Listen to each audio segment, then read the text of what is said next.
Dinala din po sila doon. Pero, I'm worried about my battery. Pero sa isang room lang sila. Kabilang room sila. Okay. Can you hear me? Yes, clear po. Pero attorney, after... Kasi nga, I was being attended to. So, sa kabilang room sila. Yung kinausap nila yung friend ko, nung asawa, yung babae talagang gusto na mag-apologize. Sabi ko, wala nang problema, di pinasok sila kahit na mataas pa yung BP ko. Okay, sabi ko, okay naman, let him apologize. Aba, ayaw. Gusto niya yung asawa niya na mag-apologize, sabi katunto. Tapos dinilatan pa ako ng mata. Opo. Talagang kung sa Ilonggo pa ng panggarit-garit, wala.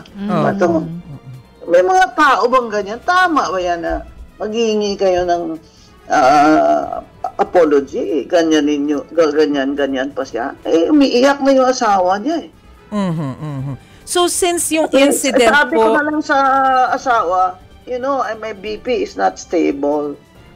Tinawag ko yung pulis. Sabi ko, ayaw mag-apologize I want you to arrest him.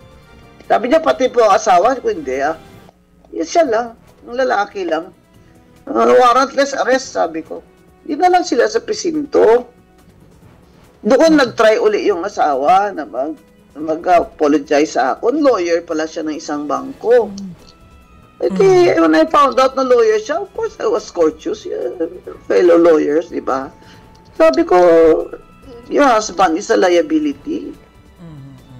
You'll never succeed in life kung ganyan ang asawa mo. Ano ba, bakit? Why are you in the mall if you are sick? Are you sick, madam? Sabi niya, no, attorney, and you're just running, why you running pala? Why did you just stay home? Just nakaawa yung asawa mo dahil sa'yo. She's trying to protect you. Okay. So, kasi nakamask yung babae. Tapos, Opo. Ang lalaki nasa loob ng kwarto. Ganun pa rin. Ayaw pa rin na siya mag-apologize. Wala na. Let's go to the Central Police Station. Doon na ako nagbigay na ako ng statement. And then I told them, please get a lawyer because I don't want to talk to you again without your lawyer.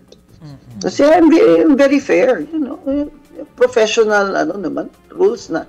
Ba't ko yung kakausapin? Hindi naman siya lawyer pala for her husband. I asked her, are you lawyering for your husband? Sabi niya, no, not at the moment. Then find a lawyer. Okay. Then we'll talk there. Kaya sila pinadala doon. Attorney.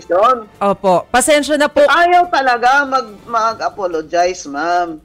So, sinabi ng chief of police, basahan na yan. Meaning, basahan na siya ng Miranda rights. You know what the lawyer did? Itinakas niya sila. Kaya galit na galit yung investigator, tinakbo yung suspect niya. Hindi niya nabasahan ng rights. He evaded arrest.